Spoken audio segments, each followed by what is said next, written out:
Aspirants welcome to our YouTube channel knowledge hub में आपका एक बार फिर से स्वागत है। स्टूडेंट, आज हम करेंगे पूर्व मध्यकालीन हरियाणा के संबंधित सारे PYQ MCQ क्वेश्चंस। हरियाणा के इतिहास के संबंधित हम ये सारे टॉपिक करने लग रहे हैं और आज जो हमारे अलग अलग टॉपिक्स हैं तो उसमें पहला टॉपिक है आज का पूर्व मध्यकालीन हरियाणा। पूर्व मध्यकालीन हरियाणा और इससे संबंधित जो भी MCQ क्वेश्चन हैं वो सारे आज हम करने वाले हैं। इसके अलावा एक चीज़ और ध्यान रखना, क्लास की PDF वगैरह के लिए या फिर और भी किसी दूसरे सब्जेक्ट की PDF के लिए आपको डिस्क्रिप्शन बॉक्स में टेलीग्राम चैनल का लिंक दिया मिलेगा और टेलीग्राम चैनल का नाम नॉलेज हब है। वहाँ से आप नॉलेज हब टेलीग्राम को ज्वाइन कर लेना। उसका फ़ायदा क्या है कि आपको उस पर सारी PDF मिलेगी। बहुत सारी PDF डाल रखी है हर सब्जेक्ट की, Hindi, English, GK, reasoning, math वगैरह सभी सब्जेक्ट की PDF डाल रखी है। हरियाणा GK की PDF डाल रखी है। बहुत सारी PDF हैं। जिस कैंडिडेट को PDF से पढ़ने का शौक है वहाँ PDF भी है और ऐसे डायरेक्ट MCQ क्वेश्चंस भी वहाँ पर डाल रखे हैं, आप वो भी देख सकते हैं। डिस्क्रिप्शन बॉक्स में टेलीग्राम चैनल का लिंक है जहाँ से आपको टेलीग्राम चैनल ज्वाइन करना है। तो चलिए आज की क्लास हम आगे करते हैं। हरियाणा के इतिहास को हम पढ़ने लग रहे हैं और इसके बारे में जो चैप्टर 2 है इसकी 2 क्लासेज हो चुकी हैं। आज की तीसरी क्लास है और टॉपिक है पूर्व मध्यकालीन हरियाणा। एक क्लास में हम लगभग 3 से 4 टॉपिक के क्वेश्चन हम देखते हैं, तो आज की क्लास के फटाफट से क्वेश्चन सारे कर लेते हैं। आज के क्वेश्चन है पहला क्वेश्चन नंबर 114। पानीपत की तीसरी लड़ाई किस वर्ष हुई थी? पानीपत की तीसरी लड़ाई कब लड़ी गई थी? तो पानीपत की जो तीसरी लड़ाई हुई थी, देखो पानीपत की 3 लड़ाई हुई थी। पहली तो हुई थी 1526 में, दूसरी हुई थी 1556 में और जो तीसरी लड़ाई जो पानीपत की हुई थी वो हुई थी 1761 के अंदर। तीनों ही लड़ाई आपको ये याद रखनी है। यहाँ पर पहली हुई थी, ये दूसरी हुई थी और यहाँ पर तीसरी लड़ाई हुई थी 1526, 1556 और 1761 में। अब इसमें एक्सप्लेनेशन दे रखा है कि पानीपत की तीसरी लड़ाई, ये एग्जैक्ट डेट दे रखी है 14 जनवरी 1761 को मराठा और मुगल सेना के बीच में, मराठों के बीच में और मुगल सेना के बीच में हुई थी और इसमें मुगल सेना विजयी हुई थी। मराठा सेना का नेतृत्व तो किसने किया था? सदाशिवराव भाऊ के द्वारा किया गया था और मराठा इसमें हार गए थे। सदाशिवराव भाऊ और विश्वास राव हजारों मराठों के साथ युद्ध में मारे गए। हारने वाले पक्ष की कई महिलाओं और बच्चों को गुलाम बना लिया गया था। ये तो मुगलों की आदत थी, जो हार जाए उसको गुलाम बना लेते थे। पानीपत की तीसरी लड़ाई हुई थी 14 जनवरी 1761 को मराठा के बीच में और मुगल सेना के बीच में। ये ध्यान रखना आपको। इसमें मुगल जीत गए थे, मराठे हार गए थे। अगला है क्वेश्चन नंबर 115, 115 नंबर। यह तराउड यानी कि तराइन के लड़े गए प्रथम युद्ध में किसकी विजय हुई? तराइन की 2 लड़ाई हुई थी एक साथ। पहली हुई थी 1191 में और दूसरी हुई थी 1192 में। पृथ्वीराज चौहान और मोहम्मद गौरी के बीच में ये लड़ाई लड़ी गई थी। तो पहले युद्ध में कौन जीता था? पृथ्वीराज चौहान। और दूसरे में कौन जीता था? वो ध्यान रखना, मोहम्मद गौरी जीता था। पहले में पृथ्वीराज चौहान जीता था। तराइन यानी कि तराउड़ी जो कि थानेसर के पास स्थित है। तराइन का पहला युद्ध 1191 में मोहम्मद गौरी और पृथ्वीराज चौहान के बीच में हुआ था। इसमें पृथ्वीराज चौहान की विजय और मोहम्मद गौरी की हार हुई थी, ये ध्यान रखना। और दूसरे युद्ध में मोहम्मद गौरी जीत जाता है। हांसी में स्थित पृथ्वीराज चौहान द्वारा बनाया गया असीगढ़ का किला, इसका निर्माण किस सदी में हुआ था? असीगढ़ का किला कहाँ पर है? हांसी के अंदर, ये ध्यान रखना। असीगढ़ का किला है हांसी के अंदर। किसने बनवाया था ये? पृथ्वीराज चौहान ने। किस सदी में बनवाया था ये? तो ये जो असीगढ़ का किला बनवाया था ये 12वीं सदी के अंतर्गत बनवाया गया था। ये क्वेश्चन CET में पूछा गया था अब की बार। इसमें दिया गया है हांसी में स्थित तथा पृथ्वीराज चौहान द्वारा बनवाया गया असीगढ़ का किले का निर्माण 12वीं शताब्दी में हुआ था। किले को अब भारतीय पुरातत्व सर्वेक्षण द्वारा केंद्रीय संरक्षित स्मारक घोषित किया गया है और इस किले का दूसरा नाम है तलवार का किला। तलवार का किला किस किले का नाम है? असीगढ़ का किला। ठीक है, असीगढ़ का जो किला है इसका दूसरा नाम है तलवार का किला। पृथ्वीराज चौहान ने बनवाया था, हांसी के अंदर ये स्थित है। ये सारी बातें आपको इसमें ध्यान रखनी है।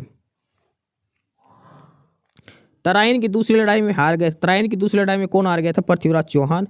जीता कौन था? मोहम्मद गौरी जीता था। 1192 में हुई थी। पहली हुई थी 1191, दूसरी 1192 में। ये आपको ध्यान रखना है। हरियाणा के रेवाड़ी में जन्म लेने वाले दिल्ली के अंतिम हिंदू शासक कौन थे? हिंदू शासक, अंतिम हिंदू शासक, इसका जन्म हुआ था, इनका जन्म हुआ था हरियाणा के रेवाड़ी में। और ये थे सम्राट हेमचंद्र विक्रमादित्य। सम्राट हेमचंद्र विक्रमादित्य थे।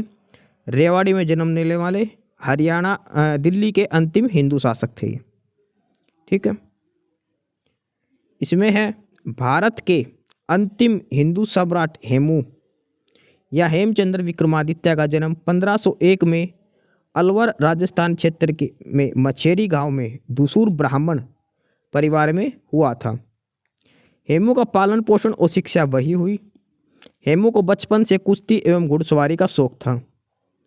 हेमू अपने विचारों और दूरदर्शिता के माध्यम से उन्होंने भारत को एक शक्तिशाली राष्ट्र बनाने का जबरदस्त प्रयास किया। हेमू के बारे में ये बहुत सारी बातें हैं, आपको पढ़ना। काफ़ी अच्छे सम्राट थे, इन्होंने लगभग सभी युद्ध जीते थे। ठीक है। 1501 में इनका जन्म हुआ था। अगला क्वेश्चन है सल्तनत काल। अब अगला जो टॉपिक आज का दूसरा टॉपिक स्टार्ट हो गया यहाँ से होगा सल्तनत काल में हरियाणा। पहला टॉपिक हमने देखा है पूर्व मध्यकालीन हरियाणा, इसके संबंधित एमसीक्यू देखे हमने। अब आज का जो अगला टॉपिक है और वो है सल्तनत काल में हरियाणा। सल्तनत काल में हरियाणा। मोहम्मद गौरी ने पृथ्वीराज चौहान को किस स्थान पर आया? मोहम्मद गौरी और पृथ्वीराज चौहान की जो लड़ाई हुई थी वो तराइन की हुई थी 1191 और 1192 में। 1191 में पहली लड़ाई, उसमें पृथ्वीराज चौहान जीता था। 1192 में दूसरी लड़ाई, उसमें मोहम्मद गौरी जीता था। ठीक है। अरे पृथ्वीराज चौहान का पूरा नाम आए तो पृथ्वीराज चौहान तृतीय था, ये भी आप ध्यान रखना। पृथ्वीराज चौहान तृतीय था, ये ध्यान रखना पूरा नाम। अगला है फिरोज शाह तुगलक ने कौन सा शहर बसाया था? फिरोज शाह तुगलक ने कौन सा शहर बसाया था? फरीदाबाद, कैथल, सिरसा या फिर हिसार? तो फिरोज शाह तुगलक ने जो शहर बसाया था वो था हिसार। ये आपको ध्यान रखना है। फरीदाबाद आंसर नहीं करना, हिसार बसाया था। हिसार शहर की स्थापना मुस्लिम शासक फिरोज शाह तुगलक ने 1354 में करी थी। हिसार एक अरबी शब्द है जिसका अर्थ है किला।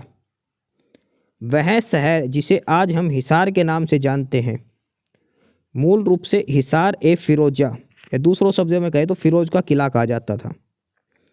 फिरोज शाह तुगलक ने बसाया था हिसार ए फिरोज यानी कि फिरोज का किला। लेकिन वक्त के साथ फिरोज शब्द अपने मूल नाम से हटा दिया गया और हिसार बन गया। हिसार नगर में उसने अपनी प्रेमिका के लिए गुजरी महल बनवाया था। गुजरी महल भी कहाँ पर है? हिसार में। किसने बनवाया था? फिरोज शाह तुगलक ने ही, जिसे दिल्ली सल्तनत का ताज कहा जाता है। फिरोज शाह तुगलक ने फतेहाबाद और फिरोजाबाद नगरों का भी निर्माण करवाया था। फतेहाबाद भी और फिरोजाबाद भी, इन दोनों का निर्माण भी फिरोज शाह तुगलक ने करवाया था। हिसार, फतेहाबाद, फिरोजाबाद, इन तीनों का निर्माण इन तीनों का जो निर्माण है फिरोज शाह तुगलक ने करवाया था। और गुजरी महल भी इन्होंने ही बनवाया था हिसार के अंदर। फिरोज शाह तुगलक ने कौन सा बसाया था? हिसार, फिरोजाबाद और फतेहाबाद, तीनों की स्थापना करी थी फिरोज शाह तुगलक ने। हिसार नगर की स्थापना किसने करी? यह हमने पढ़ लिया, किसने? फिरोज शाह तुगलक ने। और हिसार का मतलब है किला। 1354 में बसाया था। 1354 में किस मुस्लिम शासक ने हिसार शहर बसाया था? वो था फिरोज शाह। देखो एक प्रश्न कितनी बार रिपीट हुआ है आपको ध्यान रखना है, बार बार रिपीट हो रखा है क्वेश्चन। अगला है फतेहाबाद जिले का नाम इसके नास्त्रोत्तीय मुख्यालय कस्बे पर पड़ा है। इसकी नींव किसके द्वारा 14वीं शताब्दी में अपने बेटे फतेह खान के नाम पर रखी गई? फतेहाबाद जिला का नाम रखा था जो फिरोज शाह तुगलक के बेटे था फतेह खान। फतेह खान किसका बेटा था? फिरोज शाह तुगलक का। फतेहाबाद जिला किसने बसाया था? फिरोज शाह तुगलक ने। किसकी याद में उसका बेटा था? फतेह खान, उसके नाम पर फतेहाबाद बसाया था। एक हिसार भी बसाया था। हिसार आपको ध्यान रखना है। फतेहाबाद की स्थापना हुई थी 14वीं शताब्दी में। ये आपको ध्यान रखना। उसका पुत्र था फतेह खान, उसके नाम पर फतेह रखा गया था, फतेहाबाद रखा था। फिरोज शाह तुगलक ने इसकी स्थापना करी थी। फतेहाबाद नगर किसके नाम पर बसा गया? ये था फतेह खान, जो फिरोज शाह तुगलक का बेटा था, फतेह खान। अगला है, तुगलक शासक फिरोज तुगलक ने हरियाणा प्रदेश के हिसार जिले में कौन सा नगर बसाया है? हरियाणा के अंदर भी ऐसा कौन सा जिला जो फिरोज शाह तुगलक ने बसाया था? और ये था फतेहाबाद। फतेहाबाद बसाया था, ठीक है, जो वर्तमान में अलग जिला बना दिया गया है। पहले हिसार के अंदर ही फतेहाबाद था। और इसके बाद है कि फतेहाबाद का प्राचीनतम वर्णन महर्षि पाणिनि की पुस्तक अष्टाध्यायी में मिलती है। फतेहाबाद का जिक्र कहाँ मिलता है? अष्टाध्यायी में। अष्टाध्यायी की रचना किसने करी थी? महर्षि पाणिनि ने। क्वेश्चन नंबर 127 है, इब्राहिम लोदी का मकबरा कहाँ पर है? इब्राहिम लोदी का मकबरा जो है वो है पानीपत के अंदर। इब्राहिम लोदी का मकबरा पानीपत में स्थित है। यह मकबरा बू अली शाह कलंदर की दरगाह के पास है। इब्राहिम लोदी लोदी वंश का अंतिम शासक था। पानीपत की प्रथम लड़ाई 21 अप्रैल 1526 को, देखो यहाँ पे पानीपत का प्रथम युद्ध 21 अप्रैल 1526 को बाबर और इब्राहिम लोदी के बीच में हुआ था। इसमें बाबर जीत गया था, इब्राहिम लोदी हार गया था और इब्राहिम लोदी मर गया था। इसलिए मुगल वंश की स्थापना होती है। देखो लोदी वंश के बाद आता है मुगल वंश, ठीक है। लोदी वंश खत्म होते ही सीधा आता मुगल वंश। लोदी वंश का अंतिम शासक कौन था? इब्राहिम लोदी। इब्राहिम लोदी पानीपत की पहली लड़ाई में हार गया था बाबर के साथ 21 अप्रैल 1526 में। बाबर जीता, बाबर ने मुगल वंश की स्थापना कर दी थी, ठीक है, दिल्ली में। और इब्राहिम लोदी का जो मकबरा है वो कहाँ है? पानीपत के अंदर है। ये आपको सारी चीज़ें ध्यान रखनी है। क्वेश्चन की एक्सप्लेनेशन में ही कई क्वेश्चन दिए गए हैं, आपको ये सारे अच्छे से करने हैं। दिल्ली की गद्दी पर बैठने वाला अंतिम हिंदू शासक कौन था? अंतिम हिंदू शासक था सम्राट हेमचंद्र विक्रमादित्य। रेवाड़ी के रहने वाले थे ये और दिल्ली की गद्दी पर बैठने वाले अंतिम हिंदू शासक थे, ठीक है। और इनको जो पानीपत की जो दूसरी लड़ाई हुई थी 5 नवंबर 1556 को, उसमें हार गए थे ये, ध्यान रखना। अकबर के जो सेनापति थे बैरम खान, उनके साथ युद्ध हुआ था पानीपत की दूसरी लड़ाई 5 नवंबर 1556 को, ये हार गए थे। 7 अक्टूबर 1556 को हेमू ने मुगलों को हराकर दिल्ली पर विजय प्राप्त करी थी, लेकिन 5 नवंबर 1556 को पानीपत में ये हार गए थे। ये आपको दोनों चीज़ ध्यान रखनी है। 7 अक्टूबर को दिल्ली में जीत गए थे ये पहले तो, उसके बाद पानीपत की दूसरी लड़ाई 5 नवंबर 2 महीने बाद तब ये हार गए थे। अगला है अशोक कालीन टोपरा अभिलेख। जो टोपरा अभिलेख है अशोक का, जो अब यमुनानगर के अंदर टोपरा, इसको किसने दिल्ली के फिरोज शाह कोटला में स्थापित किया था? अशोक का जो टोपरा अभिलेख है, टोपरा अभिलेख है अशोक का, और टोपरा कहाँ पर है? यमुनानगर जिले में। ये फिलहाल ये अभिलेख है ये यमुनानगर के अंदर। इसे दिल्ली के फिरोज शाह कोटला में किसने स्थापित किया था? ये किया था फिरोज शाह तुगलक ने। फिरोज शाह तुगलक ने। दिल्ली सल्तनत के सुल्तान,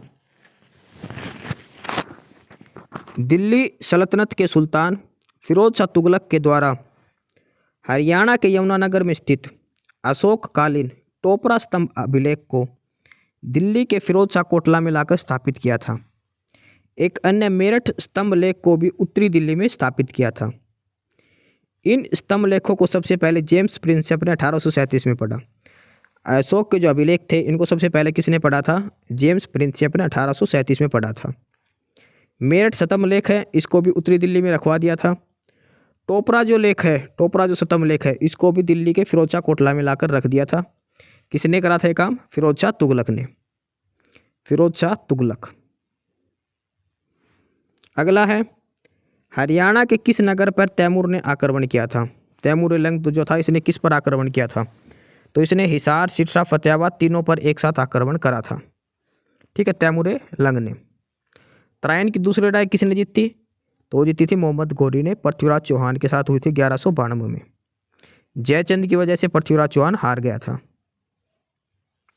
निम्नलिखित में से कौन सा कथन गलत आपको बताना है? हिसार की स्थापना करी थी फिरोज शाह तुगलक ने, सही है। फरीदाबाद की स्थापना करी थी शेख फरीद ने, यह भी सही है।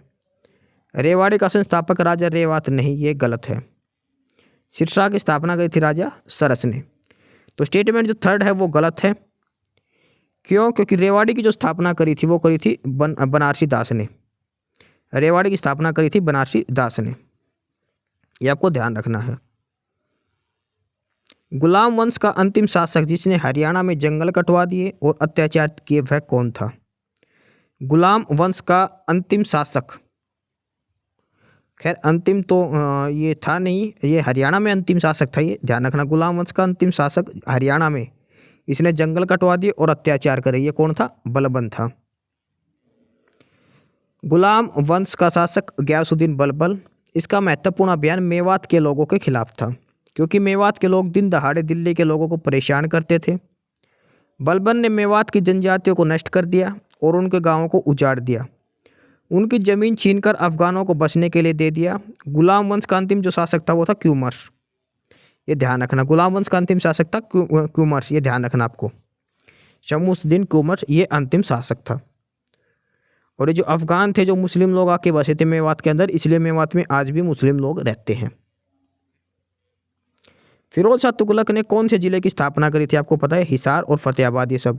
पहले फतेहाबाद हिसार के अंदर ही था, ध्यान रखना, 1354 में। इसके अलावा इसने बसाए थे हिसार, फिरोजाबाद, फतेहाबाद, जौनपुर, फिरोजपुर। ये सारे शहर हैं जो फिरोज शाह तुगलक ने बसाए थे। ये सारे आपको नाम याद रखना, फिरोज शाह तुगलक ने कौन कौन से शहर बसाए थे। गुलाम वंश के सुल्तान बलबन ने हरियाणा में शक्तिशाली मेवों की शक्ति को नष्ट करने का प्रयास कब किया? मेवात के अंदर जो मेवे थे उनको नष्ट करने का जो बलबन ने कब प्रयास करा था?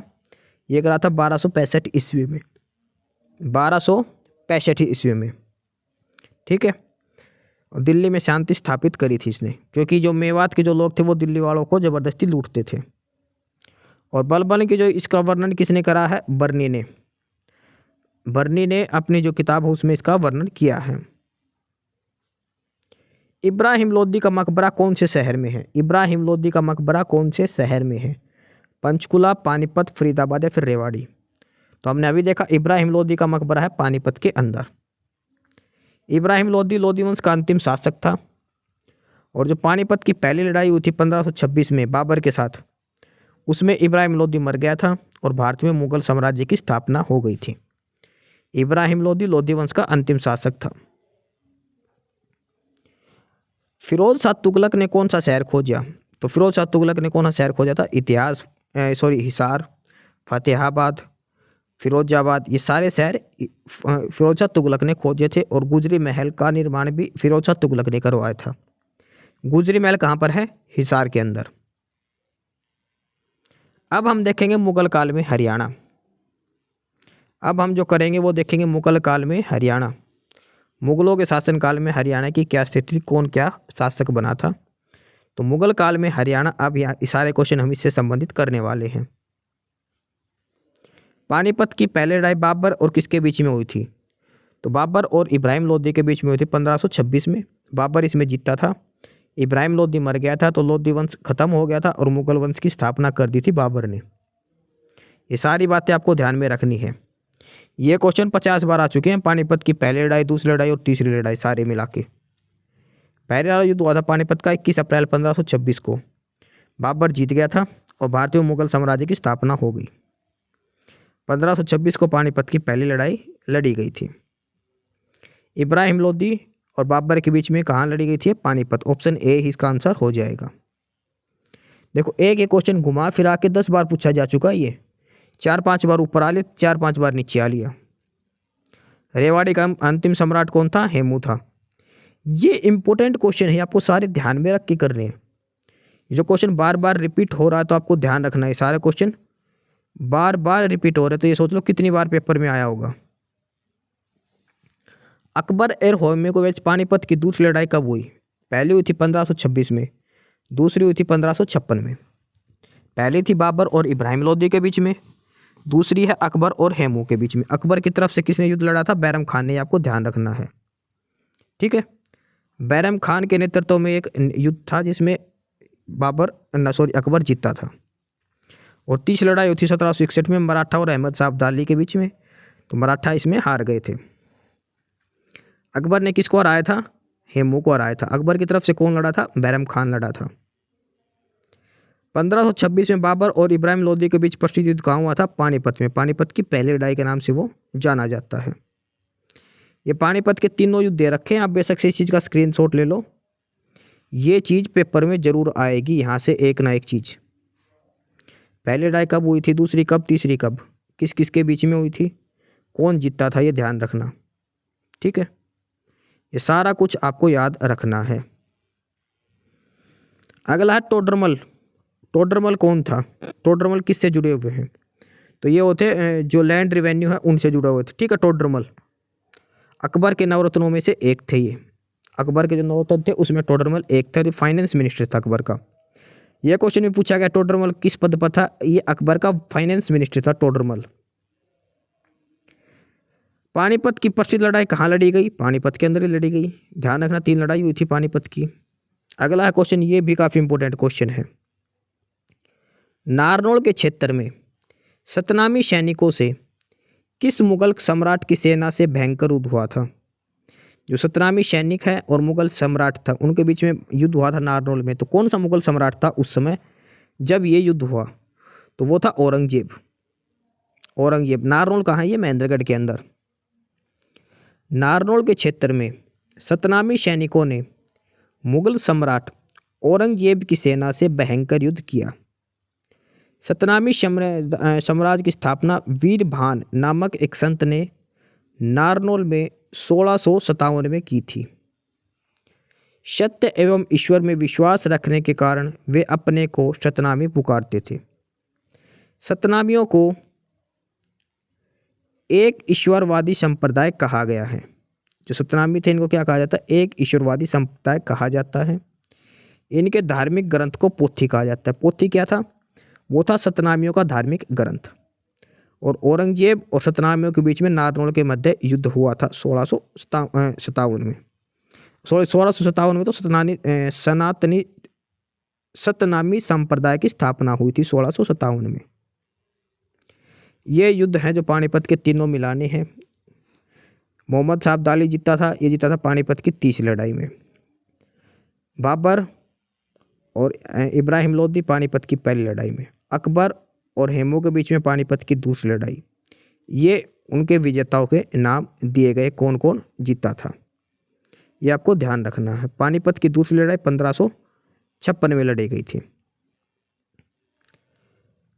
इसमें एक इंपॉर्टेंट चीज दे रखी है हेमू के बारे में। हेमू सन 1545 से 1553 ईस्वी तक शेर शाह के पुत्र इस्लाम शाह का सलाहकार भी रहा है। जो शेर शाह सूरी जो थे उसका पुत्र था इस्लाम शाह, उसका सलाहकार भी रहा हेमू विक्रमादित्य 1545 से लेकर 1553 तक। इब्राहिम लोदी और बाबर के बीच में हुई थी पानीपत की पहली लड़ाई 21 अप्रैल 1526 को। और इब्राहिम लोदी के साथ एक चीज़ और इम्पोर्टेंट दे रखी है, इसके साथ उसका मित्र ग्वालियर का राजा विक्रमाजीत युद्ध स्थल में मारा गया था। इब्राहिम लोदी का एक मित्र था ग्वालियर के राजा विक्रमाजीत, वो भी इनके साथ साथ पानीपत की पहली लड़ाई में मारे गए थे। ये आपको ध्यान रखना है। ठीक है, 1526 में होता बाबर और इब्राहिम लोदी के बीच में पानीपत की पहली लड़ाई 1526 में, दूसरी 1556 में। बाबर की सेना और किस सेना के बीच पानीपत की पहली लड़ाई हुई? तो वो हुई थी लोधी साम्राज्य के बीच में। देखो कितनी बार ये क्वेश्चन पूछा गया। अकबर के समय रेवाड़ी का शासक कौन था? वो था राजा हेमचंद्र विक्रमादित्य। ऑप्शन डी इसका आंसर हो जाएगा। इसके साथ दूसरा युद्ध हुआ था पानीपत का 1556 के अंदर। अगला है प्रसिद्ध राजा हेमू विक्रमादित्य जिसने हरियाणा में शासन किया, पहले क्या था? एक हेमू विक्रमादित्य ये हरियाणा के राज्य बने, जो हरियाणा पर शासन किया वो उससे पहले क्या थे? वो तो वो एक व्यापारी थे। शेर शाह सूरी की सेना में शामिल होते एक नमक का व्यापारी था, ध्यान रखना। अब पढ़ेंगे उत्तर मुगल काल। पहला मध्यकाल भारत पढ़ा था पूर्व मध्यकालीन, अब पढ़ेंगे हरियाणा में उत्तर मुगल काल यानी कि मुगलों के बाद का काल। मुगलों के बाद का काल। पहला प्रश्न है मराठों तथा अहमद शाह अब्दाली के बीच में कौन सा युद्ध हुआ था? तो वो हुआ था पानीपत का तीसरा युद्ध 1761 के अंदर। ठीक है, और इसमें जो अहमद शाह अब्दाली का साथ किस किसने दिया था? दोआब के रोहिल्ला अफ़गान और अवध के नवाब सिराजुद्दौला ने अहमद शाह अब्दाली का साथ दिया था। और मराठा के सेनापति कौन थे? सदाशिवराव भाऊ, वो मराठा सेनापति थे, मराठा सेना के सेनापति थे। पानीपत की तीसरी लड़ाई में मराठा हारे थे, अहमद शाह अब्दाली इसमें जीत गया था। पानीपत की तीसरी लड़ाई अफगान शासक, ये अहमद शाह अब्दाली कौन सा शासक था? अफगान शासक था।